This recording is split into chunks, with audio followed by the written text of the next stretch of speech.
সর্বনাশাই শিডিউলের চারিদিকে কান পাতলে শুধুই শোনা যায়, কোথায় পালাবি সুন্দরী, এখন তো তুই আমার হাতের মুঠোয়। আসসালামু আলাইকুম ওয়া রাহমাতুল্লাহি ওয়া বারাকাতুহু। কেমন আছেন সাপাহারের গেদুরা?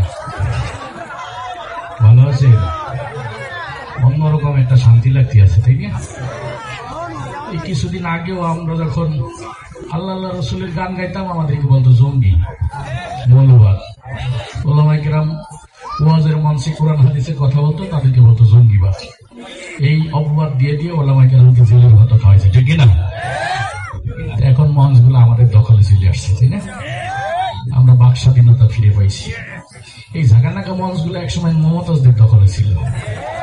মমতাজরা এই মঞ্চে এসে বুক ফাইটে যাওয়া গান গাইয়ে আমাদের যুবক ভাইদের চরিত্র ফাটাই দিয়েছে। মুসলমানের সংস্কৃতি আর অপসংস্কৃতির মধ্যে পার্থক্য আছে, ঠিক কিনা? তাদের যে গান, বন্ধু যখন বলি আমার বাড়ির পাশ দিয়ে রং করে হেঁটে যায়, আমার বুক ফাইটে যায়।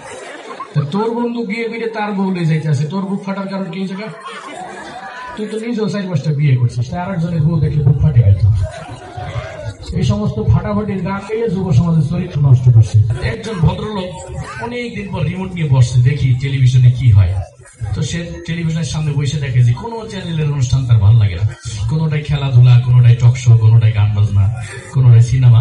সে ওই 2-3 সেকেন্ড দেখে আর চ্যানেল পরিবর্তন করে। এখন আপনাদের সামনে আমি যেটা পরিবেশন করবো সেটা হলো এই যে 2-3 সেকেন্ড পর পর যে চ্যানেল পরিবর্তন করে, কাকতালীয় ভাবে এক চ্যানেলের আওয়াজ আর এক চ্যানেলের সঙ্গে মিলে গেলে কেমন শোনাবে। সবাই একটু মনোযোগ দিয়ে শুনবেন, কারণ হুট করে কথা এক জায়গা থেকে আরেক জায়গায় চলে যাবে, বুঝবেন যে চ্যানেল পাল্টানো হয়েছে। ঠিক আছে, টেলিভিশন অন করবো। টেলিভিশন অন করার পর শুরু হলো সকাল 7:30 শুধুমাত্র দৈনিক এরাকল পত্রিকার বরাত দিয়ে অনুষ্ঠানের প্রধান অতিথি তার বক্তব্যে আরো বলেন, আর বলবেন না আপা, আপনার দুলাভাই সেই সকালে ঘুম থেকে উঠেই শুরু করে আর তার বলে শেষই হয় না। বাবাকে আশরাফুল সদরে হাত ঘুরিয়ে মেরেছেন এবং 4 রাউন্ড। মিনা ভাই, আপনি জানেন এই সেই আশরাফুল যাকে নিয়ে গর্ব করেন বাংলাদেশ দলের coach mister Bush. Mister Bush Afghan প্রশ্নে আরো বলেন, আফগানিস্তান থেকে সৈন্য প্রত্যাহার করার সময় এখনো হয়নি, প্রয়োজনে আরো বিপুল সংখ্যক পরিমাণ সৈন্য গরম তেলের মধ্যে ঢেলে ইচ্ছে মতো নাড়তে থাকুন। যে কথা বলছিলাম, তারপর আপনার ঝাল মশলা সবকিছু পরিমাণ মতো দিয়ে ঘন্টি ঘন্টি একটু পোড়া পোড়া গন্ধ হলে ঢাকনাটা তুলেই সেখান থেকে 10টি বোমা একটু তাজা রাইফেল উদ্ধার করেন ডিবি পুলিশ। চলন্ত ট্রেন থেকে আকস্মিক বোমা পাওয়া যায়, ট্রেনের যাত্রীরা সবাই ভয়ে চিৎকার করে বলে ওঠেন, আউট আউট আউট আউট। শেষ পর্যন্ত মাশরাফির দুর্দান্ত বোলিং এর মুখে টিকে থাকতে পারলেন না mister Tony Blair. Mister Tony Blair ফিফার বর্ষসেরা প্লেয়ার হিসেবে স্বীকৃতি পাওয়ায় লিওনেল মেসিকে অভিনন্দন জানিয়ে বলেন, আমি বন ফুল গো চন্দে চন্দে দুলিয়া নুরে, আমি বনফুল। এই ধরনের 3 লতাপাতা গাছ যা ঔষধি গাছ হিসেবে পরিচিত।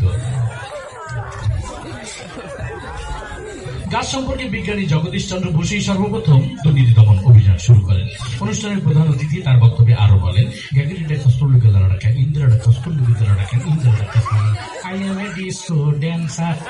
বিড়ি খেলে অনেক সময় ক্যান্সার হওয়ার সম্ভাবনা থাকে। ক্যান্সার, আমাশয়, ম্যালেরিয়া, ফ্যালেরিয়া এই সমস্ত রোগের জীবাণু আপনার খাবারের মধ্যে ইচ্ছে মতো মিশিয়ে নেবেন। আমি আবার যে কথা বলছিলাম, এগুলো যখন আপনার খাবারের সঙ্গে মিশাবেন তখন আপনি লক্ষ্য করে দেখবেন সোজাসুজি কাবার অঞ্চলে সীমানার বাইরে। এর মধ্য দিয়ে বাংলাদেশ দলের সংগ্রহ দাঁড়ালো 2 উইকেটে 210 কোটি টাকা, যা গতকালের শেয়ার বাজার থেকে 110 কোটি টাকা ও 50,000 বাড়ি ঘর, ফসলের ক্ষেত ও অসংখ্য প্রাণের জীবন্ত মৃত্যু হয়েছে। সর্বনাশাই শিডিউলের চারিদিকে কান পাতলে শুধুই শোনা যায়, কোথায় পালাবি সুন্দরী, এখন তো তুই আমার হাতের মুঠোয়।